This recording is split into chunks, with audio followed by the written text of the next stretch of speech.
Panglima Buronan, Bagian 4, Jilid 10. Di dalam goa yang terletak di timur kaki Gunung Merbabu itu, Raden Jayangrono menerima kedatangan orang kepercayaannya yang baru saja kembali dari kota raja. "Kabar buruk untukmu, Panglima. Kabar buruk bagi kita semua," berkata orang kepercayaan itu. "Aku sudah menduga," jawab sang Panglima seraya memandang keluar goa di mana sekitar 300 prajurit yang dibawanya dari perbatasan, duduk bertebaran di bawah kemah-kemah. "Katakan berita buruk apa yang kau bawa?" Jayangrono mengusap wajahnya yang sudah hampir seminggu tidak dicukur. Tangan kanannya bersitekan pada hulu keris Kiai Gajah Putih yang sengaja diselipkannya di pinggang sebelah depan. Dengan memegang hulu senjata sakti itu, dia merasakan adanya sedikit ketenangan. Sri Baginda memerintahkan penangkapan Panglima. Siapa yang dapat menangkap Panglima hidup atau mati akan mendapat hadiah 100 tael emas. Raden Mas Jayangrono sesaat terkesiap. Kemudian dia tertawa gelak-gelak. "Kepala Jayangrono tidak semurah itu harganya," katanya. "Hai, apalagi yang kau ketahui di kota raja? Perintah penangkapan itu telah disebar ke seluruh pelosok kerajaan. Lupakan dulu segala perintah gila itu. Apakah kau melihat Kertopati di kota raja?" bertanya Jayangrono. Orang kepercayaan itu mengangguk. Bukan dia seorang Panglima. Kawannya, pemuda gondrong yang seperti berotak miring itu juga ada di kota raja bersama pemuda berpakaian serba abu-abu. "Pendekar 212, Wiro Sableng," desis Jayangrono. Suaranya jelas terdengar agak bergetar. "Berita paling hebat, Panglima. Raden Ajeng Siti Hinggil ditemukan mati bunuh diri." Tentu saja Jayangrono terkejut mendengar keterangan ini. Namun dia tak mau memperlihatkan perubahan air mukanya. Sambil mengusap janggutnya yang meranggas kasar, dia berkata perlahan, "Kematian memang lebih baik bagi perempuan itu. Ada hal lain yang perlu kau sampaikan?" "Yang satu ini saya tidak pasti, Panglima. Saya merasa seperti ada yang menguntit gerak-gerik saya waktu kembali kemari." Sepasang mata Jayangrono membeliak. "Berarti kau berbuat tolol. Suruh menghadap perwira ke-1 sekarang juga," bentak Jayangrono. Tak lama kemudian, orang yang disebut sebagai perwira ke-1 ini muncul menghadap. Dalam jajaran bala tentara kerajaan sebelumnya, dia adalah perwira muda yang dekat hubungannya dengan Jayangrono. Ketika dia ikut membelot bersama atasannya itu, Jayangrono langsung mengangkatnya menjadi perwira ke-1. Bersama dia masih ada 2 wakil lagi yang masing-masing disebut perwira kedua dan perwira ketiga. "Siapkan pasukan, kita harus segera berangkat ke lereng Sigumpil saat ini juga. Ada perkembangan baru agaknya, Panglima?"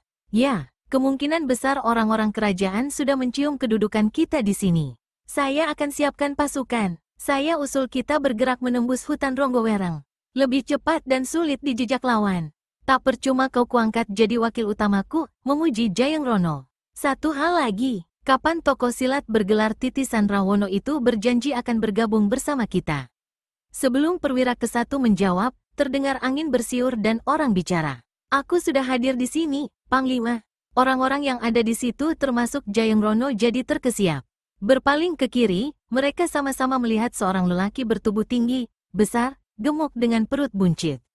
Dia hanya mengenakan sehelai celana hitam, bertelanjang dada dengan kalung akar bahar yang besar pada lehernya. Dia memakai topi berbentuk aneh. Wajahnya angker luar biasa, sepasang mata besar merah, hidung lebar ditambah cambang bau. Mulutnya selalu terbuka, memperlihatkan gigi-giginya yang besar serta taring yang mencuat keluar.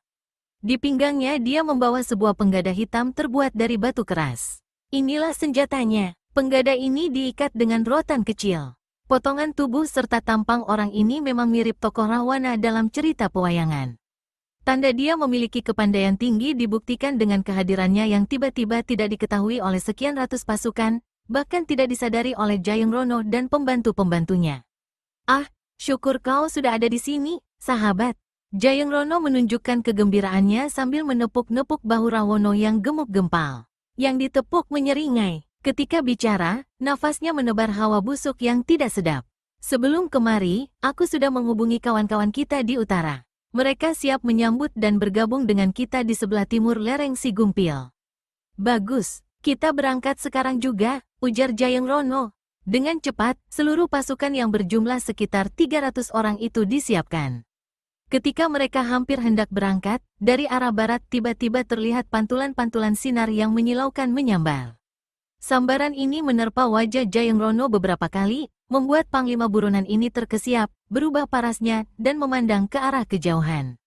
Di puncak sebuah bukti kecil yang tandus tanpa pepohonan, sejarak 300 tombak dari tempat dia berada, Jayeng Rono melihat satu sosok berpakaian serba putih tegak bertopang pada sepotong tongkat bambu kecil. Pada tangan kanannya orang ini memegang sebuah benda yakni sebuah kaca bulat.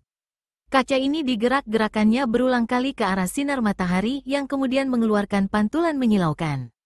Pantulan yang menyilaukan inilah yang menyambar wajah Jayeng Rono. Dan agaknya memang sengaja ditujukan kepadanya. "Rahwono," kata Jayeng Rono, "kau dan yang lain-lainnya tunggu di sini.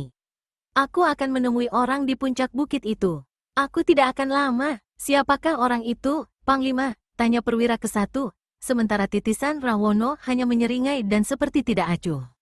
Jayeng Rono tidak menjawab. Setengah berlari dia menuju puncak bukit kecil. Hatinya sangat tidak enak. Sesaat kemudian, Jayeng Rono sampai di hadapan orang di puncak bukit. Ternyata dia adalah seorang kakek tua berwajah klimis. Bibirnya dihias kumis putih melintir, tetapi halus. Dia mengenakan celana dan selempang kain putih. Kepalanya terbungkus kain putih. Walaupun wajah orang ini sama sekali tidak seram, namun diam-diam Jayeng Rono merasakan ketakutan di hatinya. Di hadapan si orang tua, Panglima buronan menjura hampir berlutut seraya menyebut guru.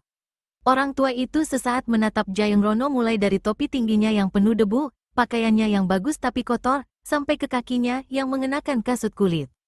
"Jayeng, seharusnya tempatmu di kota raja. Mengapa kau berada di daerah terpencil ini?" Orang tua itu tiba-tiba menegur dengan suara datar.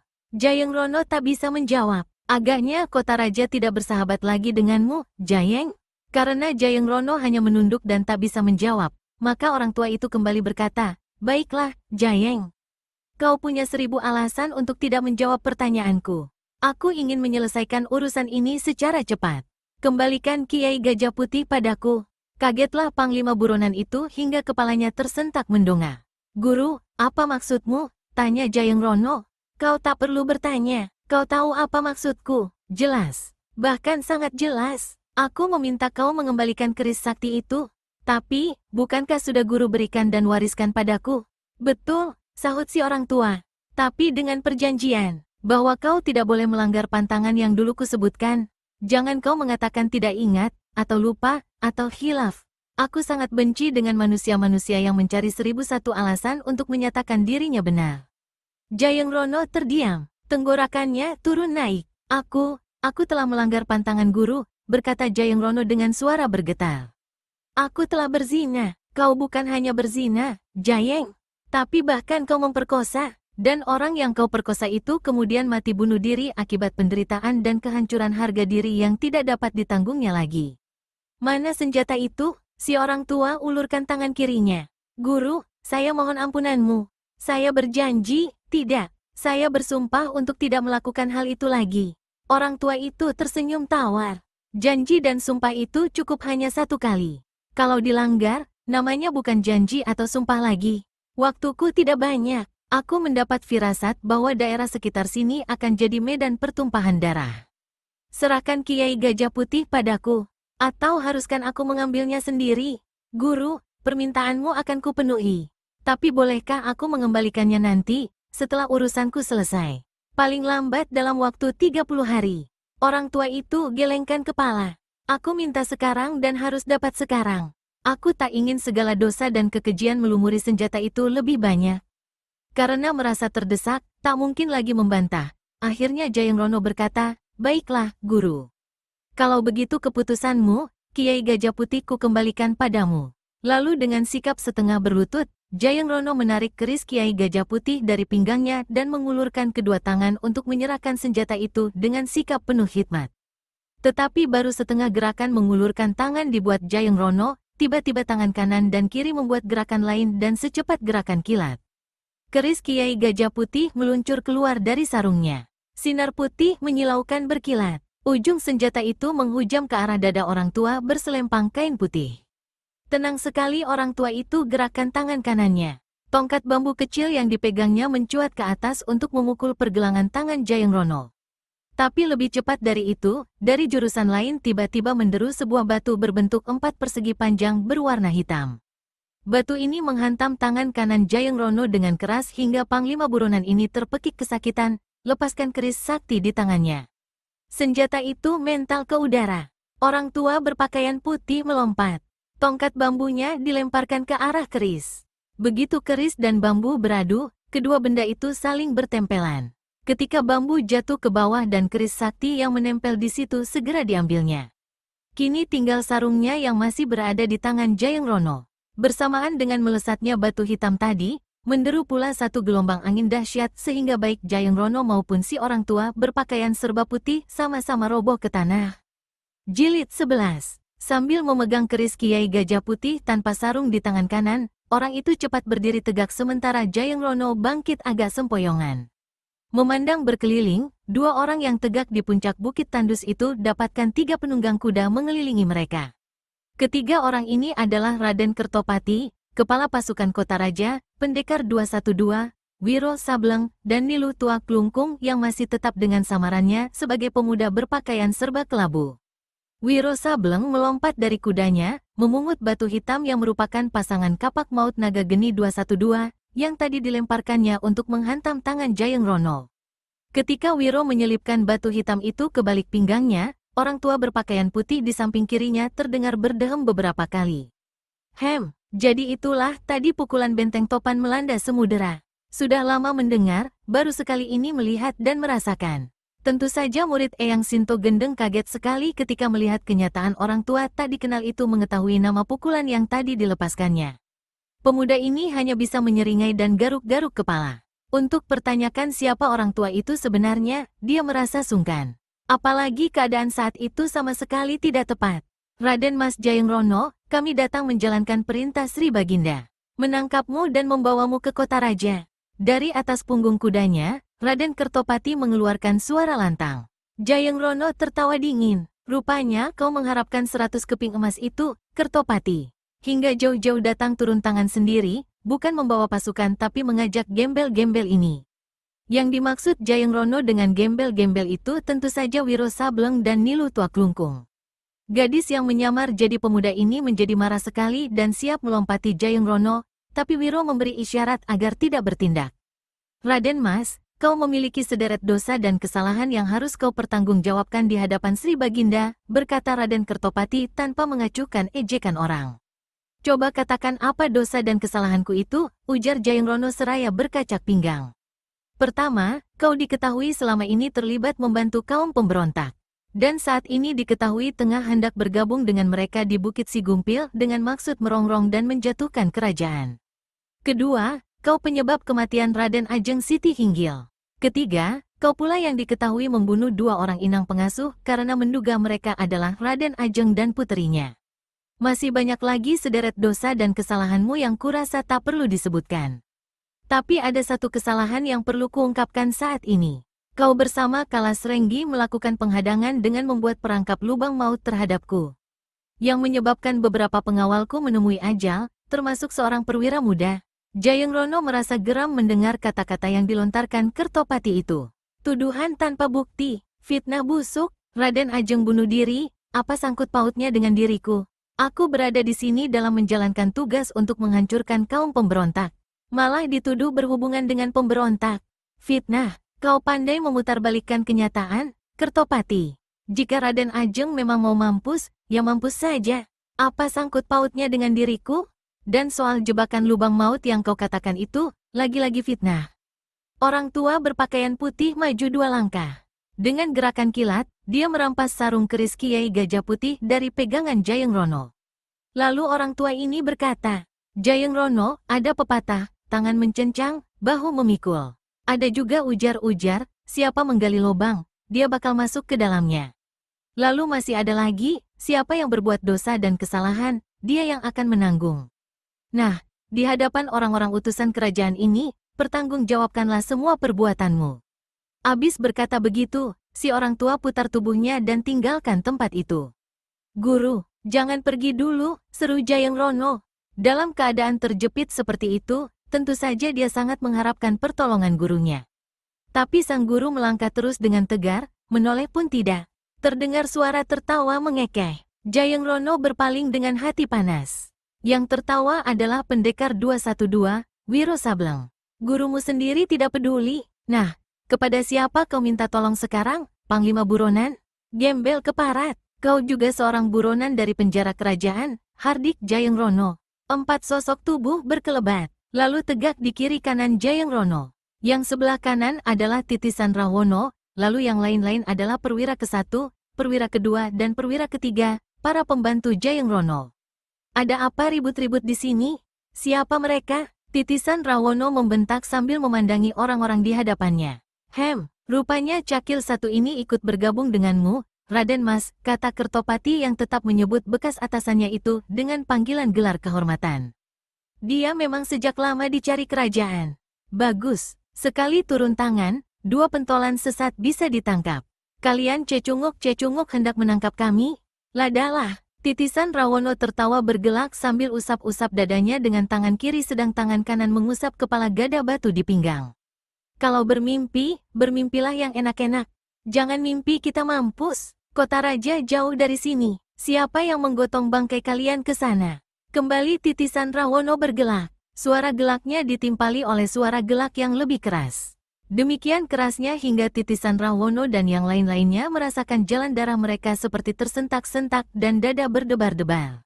Yang tertawa ini siapa lagi kalau bukan pendekar 212, Wiro Sableng. Dan untuk itu dia mengerahkan tenaga dalamnya lebih dari separuhnya. Cakil berperut kembung ini memang lucu tampang dan lucu bicara. Raden Kertopati, jika dia nanti kita tangkap sebaiknya dijadikan badut saja untuk menghibur keluarga istana. Bangsat rendah bermulut haram jadah, teriak Titisan Rawono lalu cabut gada batunya dari lilitan rotan di pinggang. Jayeng Rono yang melihat kesempatan segera berkata, kalian hadapi antek-antek kerajaan ini. Aku mau tahu sampai di mana besar mulut mereka. Ketika Titisan Rawono dan 3 perwira bergerak mengurung, Jayeng Rono pergunakan kesempatan untuk berbalik dan lari menuruni lereng bukit ke arah pasukan yang menunggu. Melihat ini, Raden Kertopati segera mengejar. Karena dia menunggang kuda, maka sesaat saja Kertopati berhasil mengejar. Dari atas punggung kuda, Kertopati melompati bekas atasannya itu hingga keduanya jatuh bergulingan di sepanjang lereng bukit. Perkelahian antara mereka tak dapat dihindari lagi. Dari arah bukit, ratusan prajurit yang melihat kejadian itu segera menyerbu ke atas. Di atas bukit kini tinggal pendekar 212, Wiro Sableng, dan Nilutua Klungkung berdua menghadapi Titisan Rawono beserta 3 perwira. 3 perwira yang membelot itu sebelumnya sudah mengetahui kehebatan pendekar 212, Wiro Sableng. Karenanya, mereka biarkan saja Titisan Rawono menghadapi pendekar berambut gondrong itu sementara mereka memilih lebih baik mengeroyok pemuda baju kelabu yang mereka anggap lebih empuk dijadikan lawan. Tapi ketiganya segera kena batu. Begitu mereka bergerak menyerbu, pemuda berpakaian kelabu itu segera menghantam dengan pukulan membelah. Kedua telapak tangan dirapatkan, jari disusun dan dinaikkan menyentuh kening. Ketika kedua tangan itu dipecah dan dihantamkan ke bawah, 3 perwira yang menyerang merasakan seperti ditarik ke kiri dan ke kanan. Ketiganya terbanting ke tanah. 1 tak bangun lagi, 2 tegak dengan sempoyongan. 1 di antaranya merasakan dadanya mendenyut sakit tapi bersama kawannya berlaku nekat menyerbu kembali. Perkelahian 2 lawan 1 berlangsung hanya 2 jurus. Memasuki jurus ketiga, salah satu dari mereka mencelat dimakan tendangan kaki kanan Nilutua Klungkung. Kawannya segera cabut sebilah golok pendek. Dengan senjata ini, dia menyerbu pemuda berbaju kelabu itu. Setelah menggempur habis-habisan selama 3 jurus, akhirnya goloknya terlepas mental dari tangan dan di saat yang sama, jotosan tangan kiri menerobos ulu hatinya. Perwira terakhir ini terlempar, semburkan darah segar dan tak bangkit lagi. Jilid 12. Meskipun bertubuh gemuk besar dan buncit, namun Titisan Rawono memiliki gegesitan luar biasa. Tubuhnya berkelebat cepat kian kemari. Gada batunya menderu-deru pulang balik, mengeluarkan suara angkel. Hanya sayang, dia tidak tahu tengah berhadapan dengan siapa sebenarnya. Setelah menggempur 5 jurus terus-menerus tanpa mampu menyentuh apalagi merobohkan lawannya, Titisan Rawono keluarkan pekik aneh. Gerakan ilmu silatnya tiba-tiba berubah. Dan satu hal yang luar biasa terjadi. Wiro melihat lawannya itu berubah bentuk. Kepalanya jadi 2 dan tangannya jadi 4. Gila, ilmu iblis apa ini? Memaki Wiro dalam hati. Baru saja dia memaki begitu, 4 tangan melabrak ke arah tubuhnya. Dua merupakan pukulan gada hitam, dua lagi cengkeraman ganas. Edan, teriak murid Sinto gendeng dan cepat melompat mundur seraya hantamkan tangan kanan lepaskan pukulan kunyuk melempar buah. Tapi sungguh luar biasa, pukulan sakti yang disertai aliran tenaga dalam tinggi itu seperti menembus dinding angin, sama sekali tidak berbekas dan lewat begitu saja di tubuh lawan. Cakil ini memiliki ilmu siluman rupanya, desis Wiro geram. Aku mau lihat apakah dia mampu menghadapi ini. Lalu Wiro keluarkan kapak naga geni 212 dan batu hitam 4 persegi yang tersisip di pinggangnya. Selagi lawan merangsak coba menghampirinya, Wiro gosokkan batu hitam ke mata kapak sambil mulutnya merapal mantra. Bus, lidah api mencuat antara mata kapak dan batu hitam. Titisan Rawono menjerit setinggi langit. Kepalanya yang tadi tampak 2 kini kembali 1. Tangannya yang tadi terlihat 4 kini kembali 2. Sekujur wajah dan tubuhnya tampak hangus melepuh. Dia menjerit keras, jatuhkan diri dan bergulingan di tanah. Tubuh tak bernyawa itu baru berhenti ketika terganjal oleh semak belukar pendek di lereng bukit. Pendekar 212, Wiro Sableng, balikkan tubuh ketika mendengar suara riuh ratusan prajurit menaiki bukit dan mengurung Kertopati yang berkelahi mati-matian menghadapi Jayeng Rono. Sebagai panglima bala tentara kerajaan, tentu saja Jayeng Rono memiliki kepandaian silat, kesaktian dan tenaga dalam yang jauh lebih tinggi dari Kertopati. Karenanya, setelah bertahan lebih dari 20 jurus, pukulan-pukulan tangan kosong lawan mulai membuat Kertopati terdesak hebat. Salah satu matanya tampak matang biru dilanda jotosan, membuat penglihatannya terganggu. Dadanya seperti melesak disambar ujung kaki lawan. Ketika sekali lagi satu jotosan mendarat di lambungnya, tak ampun lagi Kertopati tersungkur ke tanah, megap-megap berusaha bangun tapi tak sanggup. Ratusan prajurit yang tunduk pada Jayeng Rono berteriak riuh rendah. Cincang kepala pasukan itu, teriak Jayeng Rono. Maka laksana air bah, ratusan prajurit melompat ke depan dengan berbagai senjata. Mulai dari tombak sampai pedang. Mulai dari golok sampai kelewang. Ajal Raden Kertopati agaknya tidak tertolong lagi. Dari atas bukit, dua sosok tubuh lari laksana terbang. Yang di sebelah depan membentak menggelegar tanda dia kerahkan seluruh tenaga dalamnya. Tahan, siapa berani mendekati kepala pasukan itu berarti minta mampus. Meski mendengar jelas peringatan itu, namun ratusan prajurit yang berpikiran dangkal itu mana mau mengerti. Mereka tetap menyerbu untuk mencincang lumat tubuh Raden Kertopati. Wiro garuk kepalanya. Tak ada jalan lain, sahabat, bisik Nilu Tua Klungkung. Dia melihat saat itu tangan kanan Wiro sudah berubah menjadi putih keperak-perakan dan membersihkan sinar berkilauan penuh angkel. Hantam, maka pendekar 212, Wiro Sableng, hantamkan tangan kanannya ke arah kelompok prajurit yang paling dekat mengancam keselamatan Raden Kertopati. Pukulan sinar matahari, teriak Jayeng Rono. Lekas menghindar, tapi terlambat. Sinar putih menyilaukan disertai hawa panas luar biasa berkilat seperti hendak membelah bumi. Puluhan prajurit yang tadi nekat akan mencincang Kertopati mencelat mental. 16 meregang nyawa seketika. 12 lainnya tergelimpang pingsan dengan tubuh penuh luka bakar. Jerit dan erangan bercampur jadi satu dengan debu tanah bukit yang beterbangan ke udara. Ketika debu turun perlahan-lahan, suasana di lereng bukit itu sehening di pekuburan. Tak seorang pun berani bergerak. Panglima Keparat, kau mau lari kemana? Terdengar teriakan Nilu Tua Klungkung. Kejar dia, jangan sampai lolos, terdengar suara Kertopati. Suaranya lemah sekali dan saat itu dia duduk menjelepok di tanah. Wiro bertindak cepat ketika dilihatnya Jayeng Rono melarikan diri ke arah rimba belantara di lereng bukit sebelah kanan. Meskipun Jayeng Rono tidak memiliki ilmu lari sehebat yang dipunyai Wiro Sableng, tapi karena jarak mereka saat itu terpisah jauh, bekas panglima itu berhasil mencapai hutan dan menyelinap lenyap ketika Wiro baru sampai di tepi hutan. Sialan, kemanapun kau lari akan kukejar, kertak Wiro. Di dalam hutan yang cukup lebar itu, Wiro mengejar sambil memasang telinga. Memang ketajaman pendengaran satu-satunya yang sangat membantu di daerah seperti ini di mana mata sulit tembus memandang. Setelah lari dan memasuki rimba belantara cukup lama dan masih belum mengetahui kejurusan mana Jayeng Rono melarikan diri, Wiro jadi penasaran. Dia memanjat ke atas pohon dan memperhatikan keadaan di bawahnya. Tak ada gerakan, tak terdengar apa-apa. Tak tampak Jayeng Rono, Wiro bergayut ke pohon lain, pindah lagi ke beberapa pohon lainnya sampai akhirnya telinganya mendengar suara tarikan napas di bawahnya. Memandang ke bawah, ternyata dilihatnya orang yang dikejarnya duduk di atas cabang pohon yang sama, 2 cabang di sebelah bawah. Jayeng Rono memandang berkeliling. Dia merasa lega karena tak terlihat tanda-tanda pengejarnya berada di sekitar situ. Lalu memutuskan untuk mendekam terus di cabang pohon. Dia sama sekali tidak tahu kalau Wiro sudah ada di atasnya. Manusia satu ini pantas dimandikan dulu sebelum kutangkap, kata Wiro dalam hati. Dari tadi memang dia sudah tidak tahan oleh rasa yang terus-menerus menekan bagian bawah tubuhnya. Celana putihnya diperosotkan ke bawah. Sesaat kemudian mengucurlah cairan putih kekuningan, jatuh ke bawah dan mendarat di atas kepala Jayeng Rono. Tentu saja kagetnya Jayeng Rono bukan kepalang ketika merasa ada air hangat dan agak bau mengucur membasahi kepalanya. Dirabanya rambutnya sesaat, lalu dia mendongak. Justru ini membuat air mancur itu menghantam mukanya. Sebagian menyiram matanya, sebagian lagi ada yang masuk ke dalam mulutnya. Setan, rutuk Jayeng Rono ketika melihat sosok tubuh yang ada 2 cabang di atasnya. Dia menghantam dengan pukulan tangan kosong. 2 cabang di sebelah atas patah berantakan. Angin pukulannya terus menyambar ke arah Wiro.